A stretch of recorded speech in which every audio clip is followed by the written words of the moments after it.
Bom dia, queridos irmãos. A paz e a graça do Senhor estejam com vocês. Uma alegria muito grande estar aqui com os irmãos, passar esses dias em Orlando e agora aqui em Tampa, podendo compartilhar com vocês da santa palavra de Deus. Sem demora, abra comigo a primeira carta do apóstolo Pedro, no capítulo 1.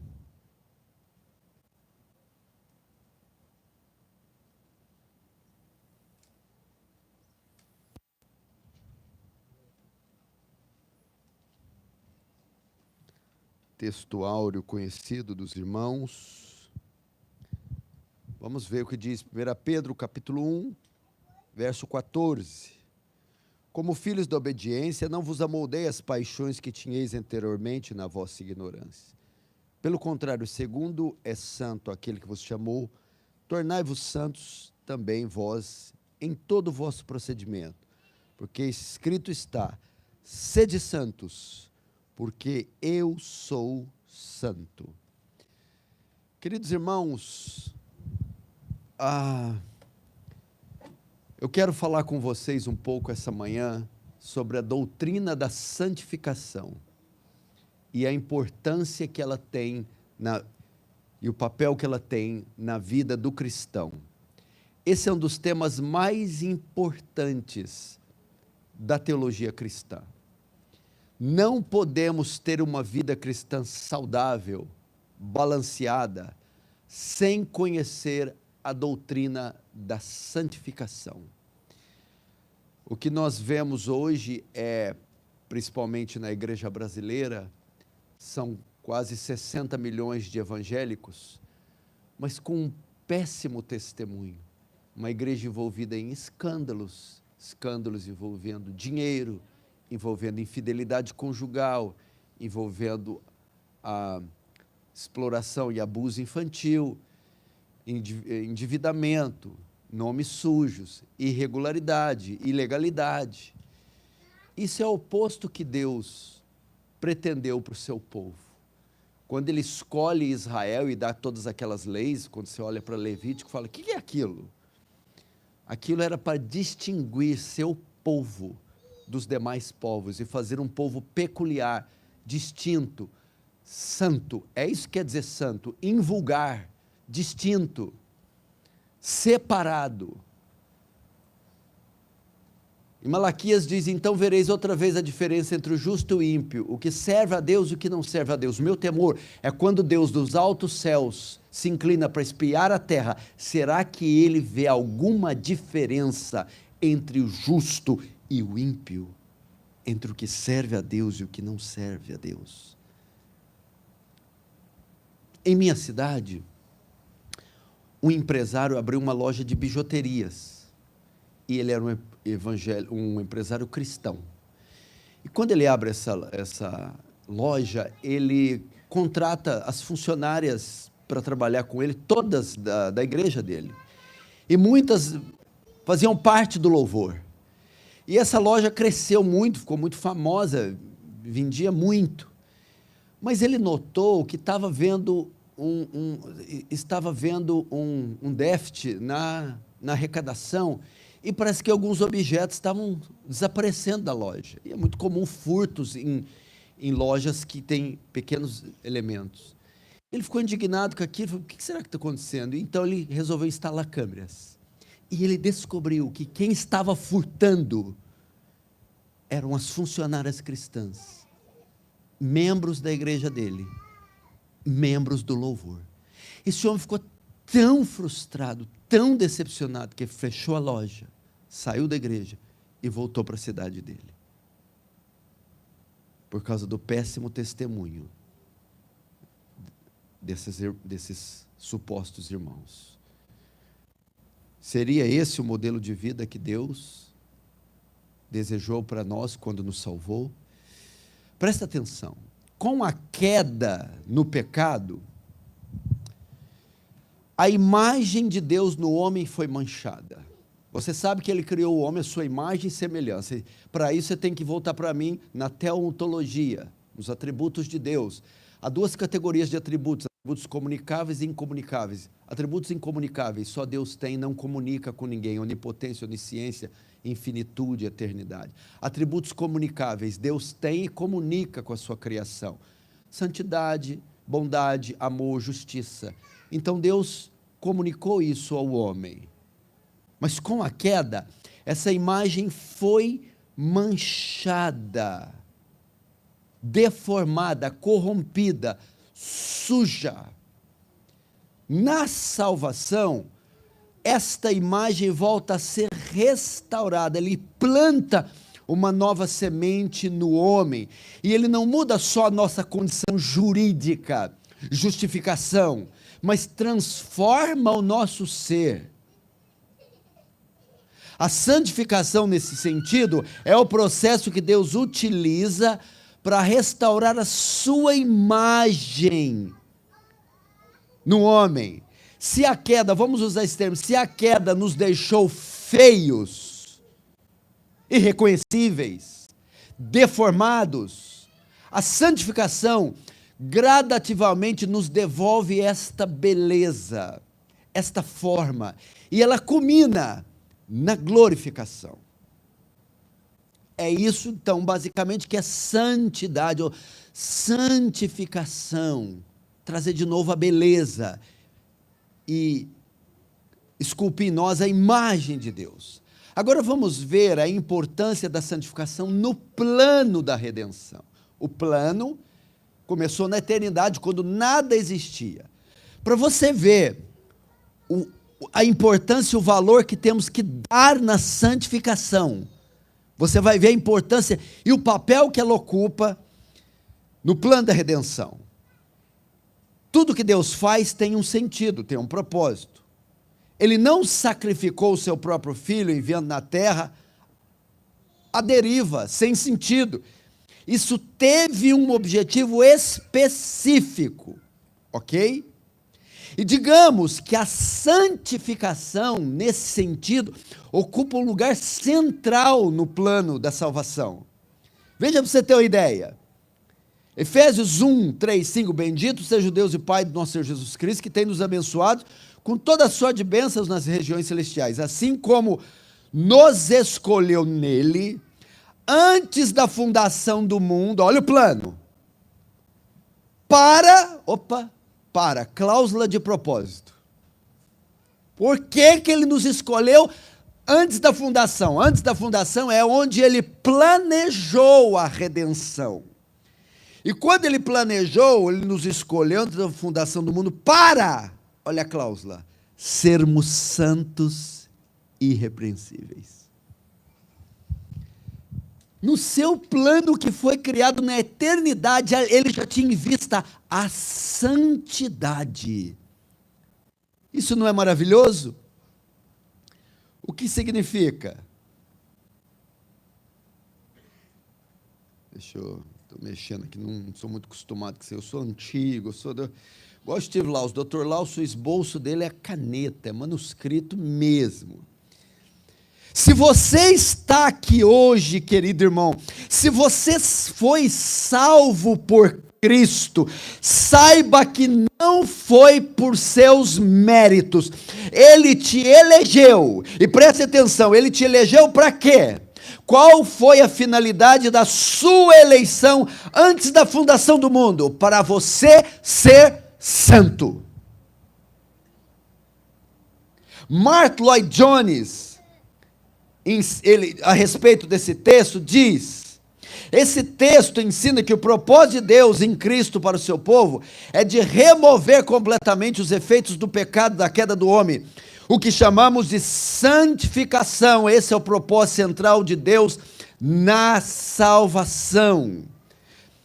O mesmo que Efésios também está em Romanos 8, 29, sabemos que todas as coisas cooperam para o bem daqueles que amam a Deus, porque aos que de antemão conheceu, também os predestinou para serem conformes à imagem do seu Filho. Está aí uma definição extraordinária do que é ser santo. ser conformado à imagem do Filho. Isso é santificação. Moldar em você o caráter de Cristo, fazer você semelhante, ou trazer os atributos morais de Cristo em você. Foi por isso que ele te elegeu.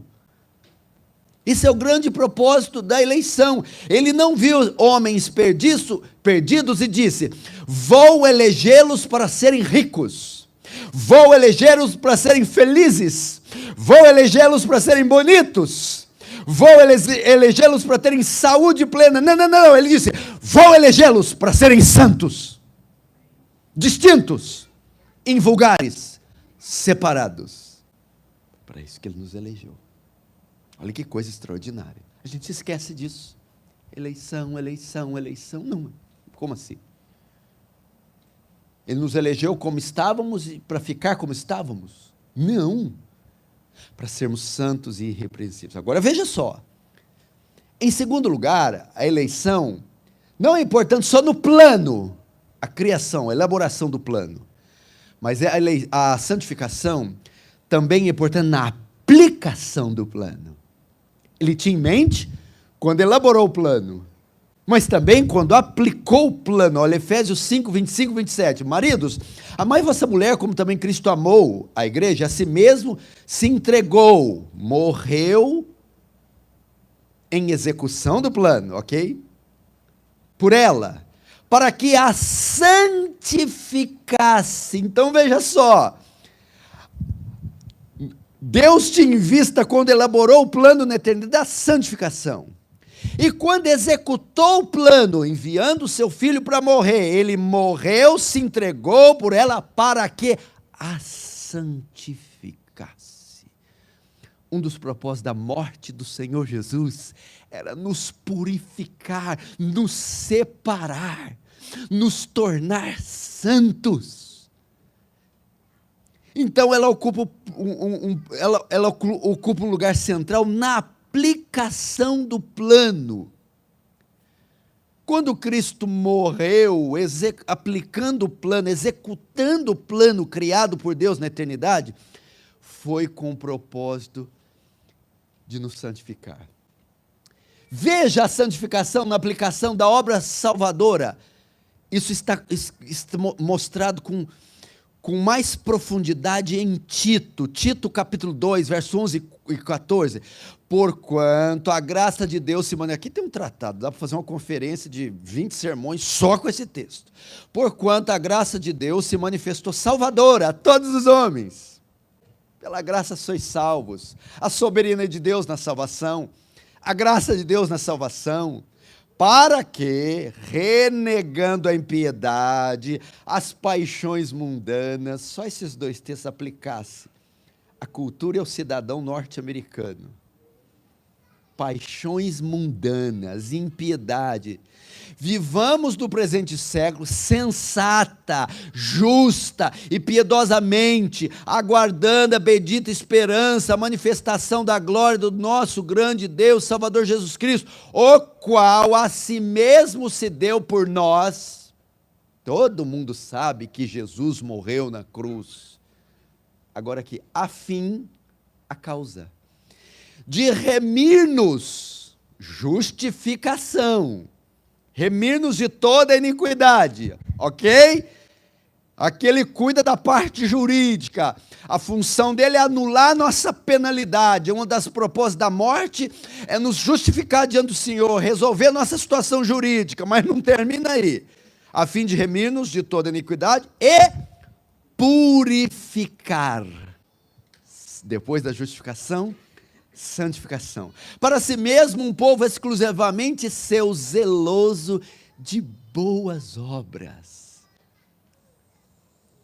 O propósito da morte do Senhor Jesus Cristo não é só nos livrar da culpa do pecado, mas também do poder do pecado, santificação. Conseguem ver, irmãos? Portanto, não podemos pensar em salvação, justificação, redenção, eleição, sem associar, sem deixar de associar com a santificação. Porque a santificação é central no propósito de Deus. Aí vai minha pergunta: quanto valor você tem dado a essa doutrina? E o quanto dela você tem aplicado na sua vida, com seus negócios, no seu casamento, no seu vocabulário, na sua vestimenta, no uso do seu dinheiro, nos seus documentos e nos seus papéis? A santidade é o perfume que nós exalamos, cujo alvo são as narinas de Deus. A santidade é a joia da igreja. A santidade é o nosso testemunho externo da obra que foi feita no nosso coração. Uma igreja santa aponta para um Deus santo. Como Deus é reconhecido na terra? Deus é espírito, Deus é invisível, Deus não pode ser visto. A manifestação visível, física de Deus é a sua igreja, de modo que o seu comportamento ou exalta Deus ou ofende a Deus. O que ele disse, Paulo aos Romanos: por vossa causa o meu nome é blasfemado entre os gentios. Nesse sentido, a santidade é aquilo que honra e exalta o Senhor. Como começa a santificação? Quando nós estudamos o Ordo Salutis, a ordem da salvação, nós entendemos que, primeiro, na ordem da salvação, ela começa pela eleição e predestinação. Em seu conselho eterno, Deus escolhe os que vão ser salvos. Segundo, temos a regeneração chamada eficaz, o novo nascimento, do qual Deus ressuscita aqueles que estão mortos em pecados. Terceira, a conversão, que vem com a justificação. Ela remove a culpa do pecado, é um ato único. Logo após isso, ele vai tratar com o poder do pecado, doutrina que chamamos santificação. O que significa ser santo? Devemos voltar então às Escrituras e redescobrir a gloriosa definição dessa doutrina, santificação ou santidade. Santidade ou santo tem a ver com separação de algo para algo. Santidade, separado de algo para algo. Em termos da fé cristã, separado do mundo e do pecado e consagrado para Deus.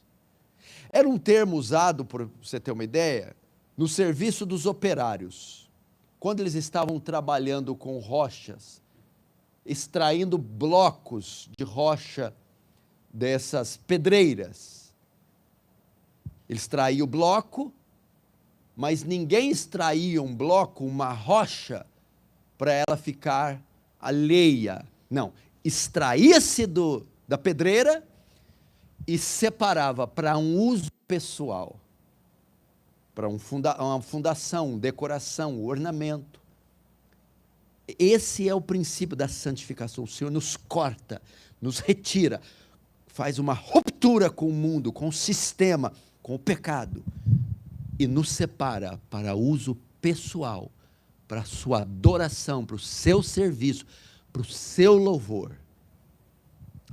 Termo usado também para os utensílios do templo, para os sacerdotes. Eram separados do uso comum para um uso distinto.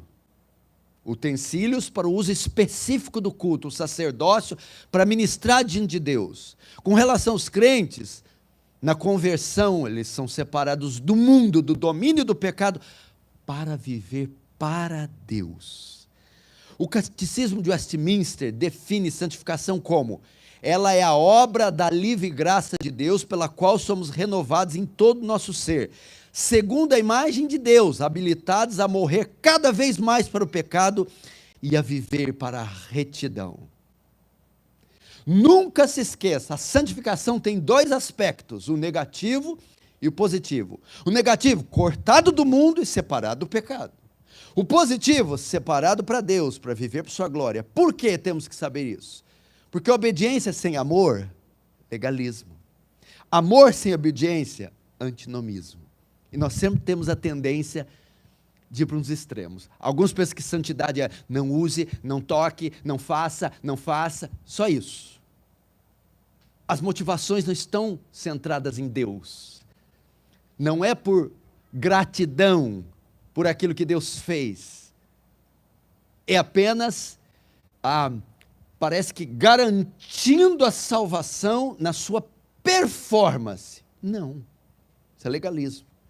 E tem os outros, já que é tudo por graça, que eu não acrescento nada à obra de Cristo, eu vivo como eu quero. Antinomismo. Então a santificação é de e para, não é só para nem só de, cortado do mundo, do pecado, para o Senhor, para a sua glória. A santificação também é posicional e experimental. Primeiro, vamos ver a santificação posicional. O que é isso? Santidade é a condição de todos os salvos, porque no ato da conversão, da regeneração, há uma purificação imediata e inicial, de modo que todos os salvos são santos. Não existe salvo que não seja santo. Se diz que é salvo e não é santo, não é salvo. Todos, há níveis, claro, e há graduações, o iniciante, o novo convertido, aquele que batalha com a carne, de santificação.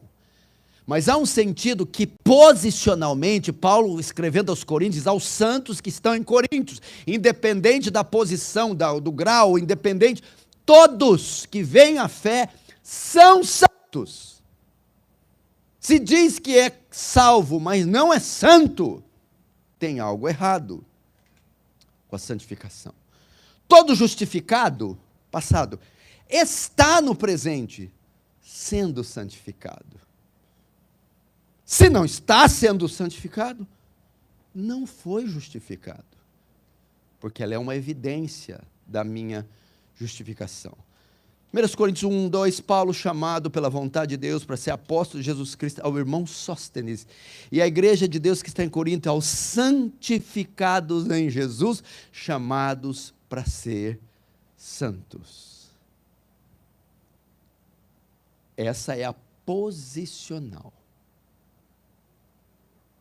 Parece que tem alguns crentes que dizem assim, estão na igreja, congregam, tomam ceia, e o irmão vive aquela vida, né, sabe, aquela vida carnal no pecado, e você vai questionar ele como se ele dissesse, então, esse dom eu não recebi. Não, esse dom eu não recebi de ser santo. Parece que Deus entrega só para alguns, eles dão a entender. Não, meu irmão, todos têm a lei de Deus escrita no coração, e o Espírito lhe é dado para que cumpra essas leis. Ezequiel 36. Agora tem o segundo aspecto, a santidade também é experimental. A primeira ocorre na nossa união com Cristo. A segunda envolve nossa participação. É a mortificação diária do pecado que nós fazemos usando os meios da graça. E a santificação experimental envolve dois aspectos, o negativo e o positivo. Primeiro, o negativo, ser separado de tudo que é mal, impuro, do mundo e do diabo. 2 Coríntios 6, 14, 16. Não vos ponhais em julgo desigual com os incrédulos, porque que sociedade pode haver entre justiça e iniquidade? Ou que comunhão da luz com as trevas? Que harmonia entre Cristo e o maligno? Ou que união do crente com o incrédulo? E que ligação há entre o santuário de Deus e os ídolos? Essa santificação envolve o meu esforço em me separar do que é imundo. Não é porque eu sou um cristão e eu estou diante da TV, eu sou imune a tudo. Está lá e passa cenas de imoralidade, pornografia. Eu batalho contra isso, desligando isso. Eu estou numa repartição e uma mulher está dando em cima de mim, eu sou casado. Eu não vou dialogar com isso, eu mudo de repartição, eu peço demissão. Eu estou em um lugar onde me fazem propostas indecentes para trabalhar com ilegalidade, documentos sujos, coisa roubada. Eu não posso aceitar isso, eu vou mortificar, eu vou militar contra isso. Vou me separar disso. O único jeito de eu viver nesse país é trabalhando numa boate de striptease. Como um filho do Senhor, eu não me submeto a isso. Eu me separo, eu milito, eu me esforço. Ela é experimental, ela envolve a minha participação. É uma luta, gente. Ou é só eu que luto? É que eu estou doido? Que ninguém tem problema com o olho, o coração. Ninguém, quando vê a bufunfa, aquele bolinho, aquele fardo de dinheiro, tentou agora. Tentou, ai, ai, ai, sofre, ó lá, é muito dólar. Tem que fazer igual Jesus. Arreda de mim, Satanás. Tu não cogita das coisas de Deus, mas dos homens. Isso envolve santificação, meu irmão. Aspecto negativo, eu digo não. É a questão dos extremos. Às vezes a gente está em seitas que não pode fazer nada, tem que usar uma burca. Aí a gente conhece a liberdade da graça, mas aí acha que pode ser igual a Chapeuzinho Vermelho pela estrada fora. Eu vou bem sozinha, levando os doces para o meu diabinho. Não, não é assim. A Bíblia tem não, a Bíblia tem não pode, a Bíblia tem não faz. E a santificação envolve. Mas a santificação envolve também o aspecto positivo. Nós somos sal da terra, somos separados para uso exclusivo a Deus. Temos que nos parecer com Deus e representá-lo no mundo. 1 Pedro 2,9. Vós, porém, sois raça eleita, sacerdócio real, nação santa, povo de propriedade exclusiva de Deus, a fim de proclamardes as virtudes daquele que vos chamou das trevas para a sua maravilhosa luz. O cristão mostra para o mundo a sua luz. Filipenses 2,15, para que sejais irrepreensíveis, filhos sinceros, brilhando como astros no meio de uma geração corrupta e perversa. A santificação revela Deus ao mundo como? De forma passiva e ativa. Passiva, o meu testemunho, eu não preciso fazer nada, é só cumprir a Constituição, direito de ir e vir, é só eu ser normal. Como assim? É só eu trabalhar, é só eu comer, dormir, estudar, é só ser marido, ser pai, mas de uma perspectiva cristã. A santidade envolve o quê? Eu não trato a minha esposa como os maridos ímpios a tratam. Eu trato como um homem regenerado e santo. Eu educo os meus filhos como um homem regenerado. Eu pago os meus impostos como um homem regenerado. Eu estudo na universidade, no high school, no científico, como um jovem cristão. E esse testemunho de retidão manifesta o caráter de Deus à terra. Isso é ser santo. O que é ser santo? Eu vou fazer uma prova, eu não vou colar nela. Eu não vou burlar as leis como um profissional. Eu não vou violentar minha mulher. Eu não vou divorciar dela porque ela queimou o arroz. Está entendendo? Então esse é o aspecto positivo. Primeiro, passivo. Meu testemunho não precisa fazer nada, é só ser crente. Ele dá uma face, oferece a outra. Pediu para ir 1 milha, vai 2. Paga o mal com o bem. O que aquele menino tem diferente daquela escola? Não, ele tem diferente nada. Ele só é o que ele é em essência. Ele é honesto, ele é reto. Ele não se assenta na roda dos escarnecedores. Está ali um santo. Vem cá, na empresa, o patrão chega e tem algo que me instiga. Você por quê? Porque eu não entendo, todo mundo fica naquela roda fazendo piadas imorais, você nunca fica, todo mundo fala mal do patrão da empresa nas costas, você não fala. Todo mundo chega atrasado, tenta fazer algum jeitinho, você é diferente, o que tem em você? Por que você não faz igual eles? Porque eu sou um cristão, eu temo ao Senhor, eu sou santo. E o aspecto ativo, passivo e ativo, a pregação do Evangelho, o testemunho do Senhor Jesus Cristo, por onde você for,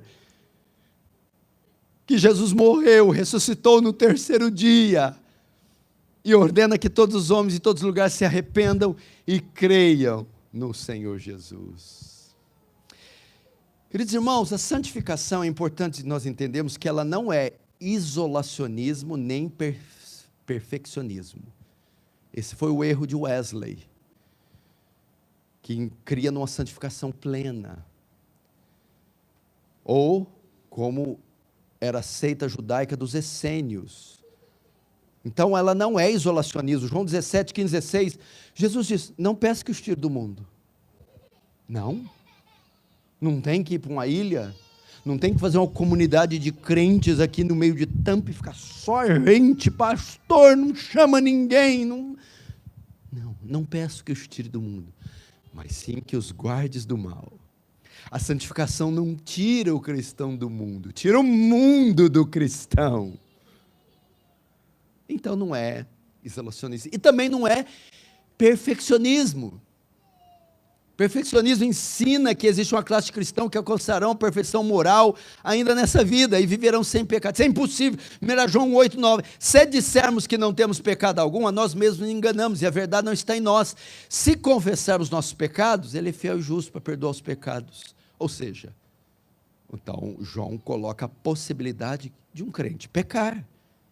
Então fique tranquilo, não pense que santificação é isolacionismo, não posso fazer nada, não posso ir na praia, não posso ir no restaurante, não posso ir no cinema, não posso. Não é isso. E nem que ela é perfeccionismo. E agora, lascou. Já tenho que entrar no carro, tenho que tomar cuidado até como vou ligar o carro. Minha mulher está me vendo. O menino vai chorar, eu já não vou poder dar aquele tapa igual eu fazia antes. Ela já vai entrar, nossa, eu já estava doido para reclamar, né? Porque tem umas irmãs que a língua parece o tapete da realeza. Ela já está. Só que também não vai por ser. O pastor falou que não é perfeccionismo. Aí já, ok?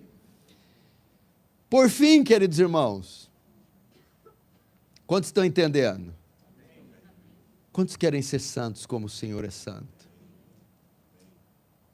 Você quer fazer diferença nos Estados Unidos?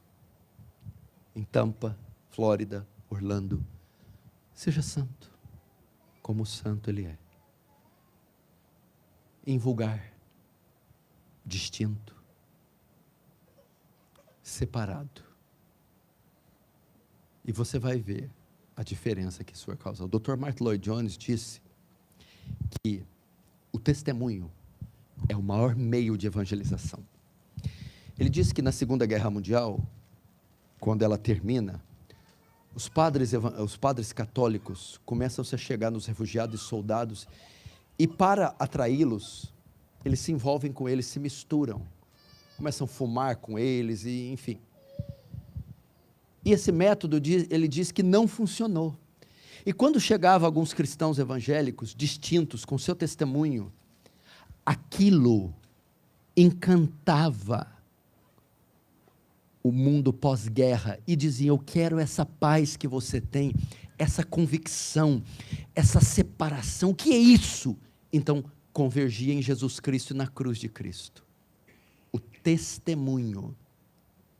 Você quer ver eu contar um testemunho aqui? Tinha um jovem que trabalhava em um ambiente, e ele trabalhava com uma mulher homossexual, e essa mulher tinha uma parceira, e esse jovem foi trabalhar no mesmo setor que ela, cristão, e ela começou a conviver com ele, e ele não evangelizou ela de início,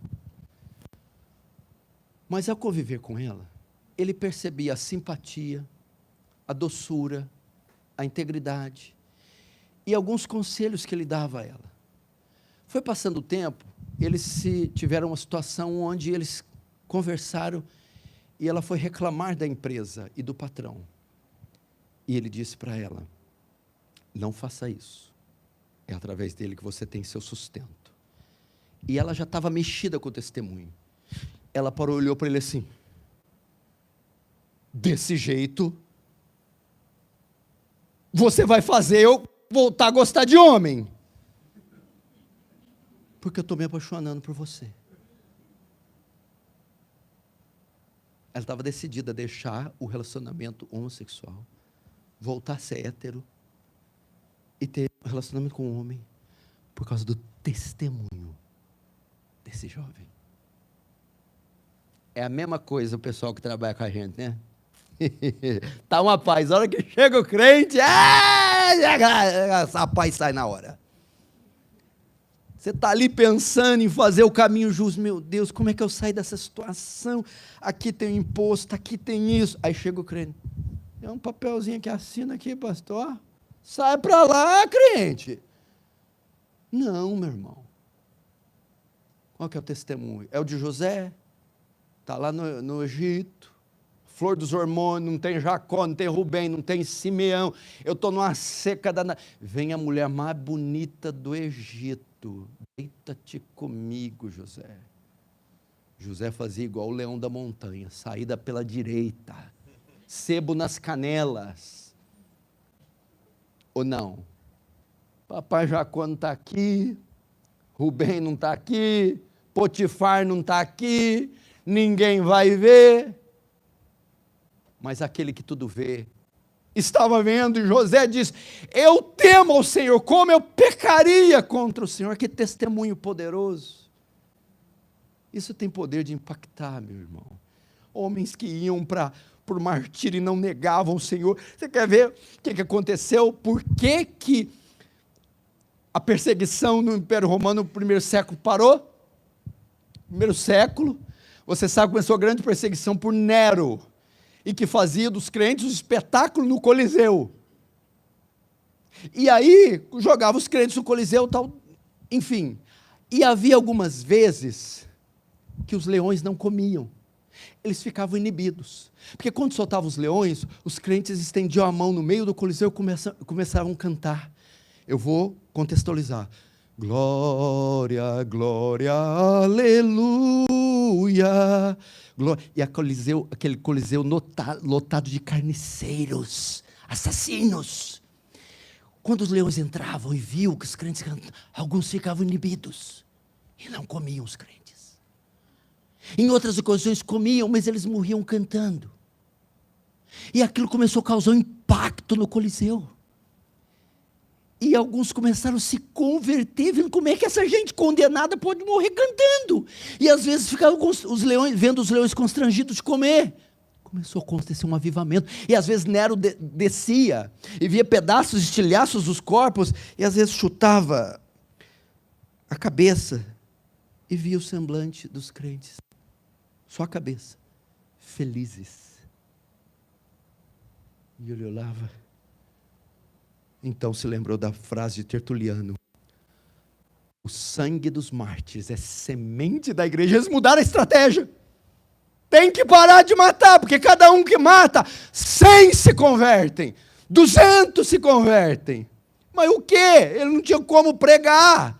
Eles não estavam pregando. O testemunho. Você conhece Inácio de Antioquia? Olha aí para você ter uma ideia. Leia as 7 cartas de Inácio. Inácio foi condenado à morte no Coliseu pelos romanos e foi trazido de barco. E ele escreve na sua carta: estava sendo trazido de navio para ser executado. E chega aos ouvidos dele que os seus amigos e contemporâneos de Roma estavam pleiteando junto ao Senado para impedir a execução dele. Chega aos ouvidos de Tertuliano. Ele escreve lá: Inácio de Antioquia, por que me incomodais com a vossa benevolência inoportuna? Eu sou trigo de Deus e quero ser feito pão puro nos dentes dos leões. E tem mais: se chegar lá e encontrar as feras com pouca avidez, eu as provoco. Porque acontecia dos leões não comer. Se o leão não quiser me comer, eu puxo a barba dele. Inácio foi martirizado. E eu estou aqui. Quantos séculos contando esse testemunho? E quantos se converteram através de Inácio?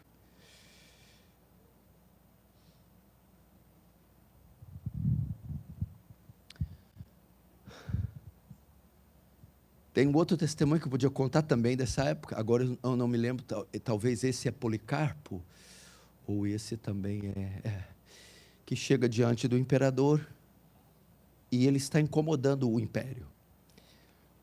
E chega diante dele e diz assim: por causa do seu desserviço e pelo seu testemunho cristão, eu vou confiscar todos os seus bens, tirar tudo que você tem. E ele responde para o imperador: tirar tudo de mim? Você não pode. Meu tesouro não está aqui. Ele está muito alto, você não alcança. Meu tesouro está escondido nos céus. O imperador ficou bravo. Então vou mandar isolar você e levar você para um lugar deserto para sempre. Deixar eu sozinho? Não. Ele disse que nunca te abandonarei, nem te deixarei. Estarei contigo até a consumação do século. E o homem ficou mais bravo. Então eu vou te matar. Ele disse: matar a mim? Faz 38 anos que eu morri para o mundo e o mundo para mim. A fé que vivo agora na carne, vivo no Filho de Deus que morreu e se entregou por mim. Meu Deus, meu irmão, desculpa, aí eu falo um pouco da minha parte. Eu fico com inveja. Eu sei das minhas debilidades, eu sei o cristão fajuto que eu sou. Às vezes é tão bom ser pregador, ter livro escrito, ter nome na internet, ser convidado, mas isso é que é a verdadeira beleza. Esses santos não tinham uma camisa. Esses santos, eu visitei a prisão Marmertina de Paulo em Roma, pastor, onde ele escreveu 2 Timóteo. Provavelmente ali foi onde ele escreveu: combati o bom combate, acabei a carreira.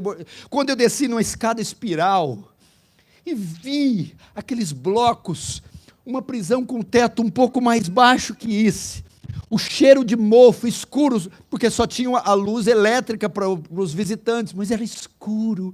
Falei: onde esse homem fazia as necessidades?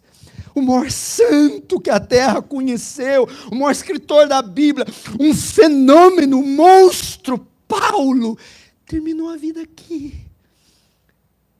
Combati o bom combate, acabei a carreira. Só saiu dali para ser degolado, amando de Nero. Foi o lugar que eu mais me emocionei na minha vida. Eu não conseguia sair, eu fiquei constrangido, porque eu sou um admirador do apóstolo Paulo. É isso que nós precisamos, que a América... Uma vez chegaram para mim, você sabe que esse negócio de declaração de imposto de renda, né? Aí você vai ficando mais famosinho, é livre, é isso, é isso. Aí chegou lá para mim, tanto, no Brasil não é brinquedo o tributo. Tanto, é assim que a lei manda. Aí veio aquele, né? Aquele enviado lá. Então... mas tem um outro jeito aqui, ó, que diminui muito, na minha frente. Esse negócio aí é lícito? Não, então, é que assim, sabe, não importa quanto eu tenha que pagar ou tenha que perder, eu quero dar a César o que é de César. Ponto final. Virou as costas e foi embora. Eu não vou comprometer o meu ministério, o nome do meu Deus, por causa disso aí. Precisamos fazer isso. Outra vez, eu fui fazer uma compra em uma loja de decoração. E era próxima de uma loja de um irmão nosso. E eu fui entrar, eu não me identifiquei, ninguém me conhecia. Eu fui... conversei com as funcionárias, com a dona que estava presente, comprei, troquei algumas palavras, fiz algo ali. Eu preciso, né? Outros lábios te louvem, não os seus. Então vou me limitar por aqui. Passa 2 dias, o funcionário da outra loja, que é irmão da nossa igreja, foi nesta loja comprar algo. E disse: nossa, ontem à tarde passou um homem aqui e há muito tempo não entrava uma pessoa como essa aqui, honesta, correta com as palavras, deixou uma impressão tão boa, isso, aquilo, ele falou: é o pastor da nossa igreja. Aí eu sabia que tinha que ser alguém religioso, porque eu fiquei encantado com a educação, com a honestidade, com a integridade, como ele nos tratou. e o sentimento, o perfume que ele deixou aqui. Eu não me identifiquei, eu só cumpri a Constituição. Irmãos, nós temos que fazer isso. Isso é ser santos. Não se corrompa por nada. O meu Deus, segundo as suas riquezas, suprirá toda a vossa necessidade em glória por Cristo Jesus. Meu é o ouro e minha é a prata. Não se corrompa alguns dólares, alguns reais. Não suje o seu nome por uma mensagem imoral. Eu tenho 2 celulares.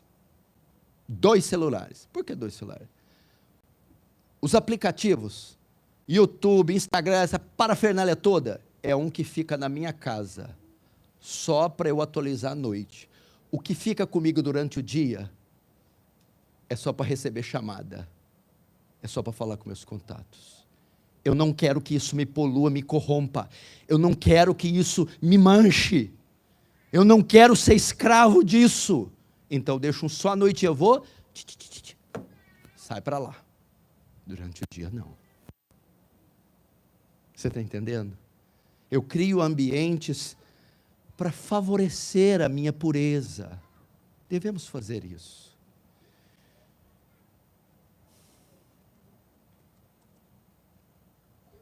O que John Wesley falou? Me dê 100 homens santos, que não temam nada, e somente o pecado, e eu mudo o mundo. Nós temos 100 crentes em Tampa, nós temos, ou em Orlando. Me dê 100 homens santos, que não temam nada, senão o pecado, e eu mudo o mundo. Não diz 100 homens ricos, 100 pregadores, 100 homens poderosos, não, 100 homens santos, que só tenham medo do pecado. Eu mudo o mundo. Podia ficar aqui contando Daniel, e Sadraque, Mesaque e Abednego, se pegasse esses 3 meninos, meu Deus, ele expôs essa geração de cócoras.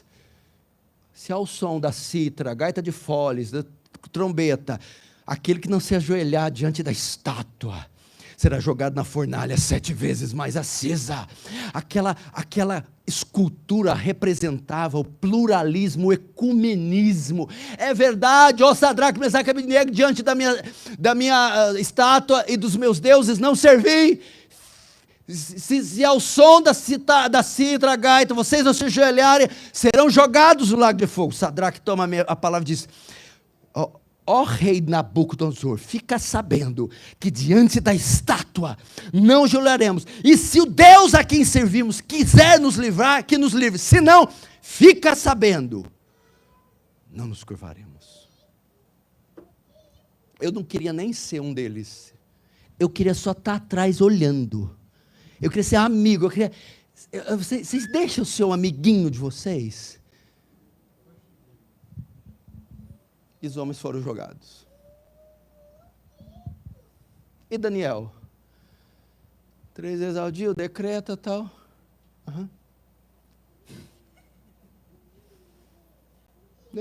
Já é, dá licença que eu vou orar. Meu Deus, que coisa maravilhosa, irmãos, é só fazer isso. O alvo final da santificação, Deus. Devo ser santo porque Deus é santo. A santidade de Deus é o princípio, 1 Pedro 1,15 e 16. Pelo contrário, segundo é santo aquele que vos chamou. Tornai-vos santo. Esse é o alvo da santificação. Por que eu devo ser santo? Porque Deus é santo. Para louvor da glória de Deus. Porque como Ele é distinto, eu sou distinto. Porque eu sou um representante dEle. Porque é assim que eu mostro que eu sou filho dEle. Segundo, a santificação é um requisito para ver a Deus. Hebreus 12, 14. Sede santo, porque sem santidade ninguém verá a Deus. Primeiro, aqui na terra, recebendo suas promessas, consolo. Segundo, no céu, a santificação prepara uma pessoa para o céu. O céu só será desfrutado por aqueles que aprenderam a ser santos na terra. Sem santidade, ninguém verá a Deus. Que é isso? Ninguém subirá aos céus. Os céus, olha isso aqui, pastor. O senhor vai concordar comigo em gênero, número e grau. O céu só será agradável para alguém que aprendeu a ser santo na terra. O céu é o lugar dos santos. Vamos ser santos. Claro, vocês vão contextualizar dentro da realidade da cultura de vocês norte-americana, e obviamente que vocês têm a consciência que Deus colocou como um copiloto, que quando você está saindo da roda, ei, ei, não fale para o copiloto, cala a boca, copiloto, tu vai bater na montanha. A consciência está aí como um guia para dizer, tira o pé, tira o olho, para de mexer, ei, larga disso, vai confessar. Ela está aí como vetor, porque uma consciência que foi regenerada por Cristo tem propriedade para guiar você, e você deve ouvi-la. Que tenhamos aqui em Tampa uma igreja santa, distinta, para a honra, para a glória do Senhor Jesus. Que as esposas sejam santas, os maridos, os filhos, os obreiros, os oficiais, os presbíteros. Vamos orar. Oh Deus Santo,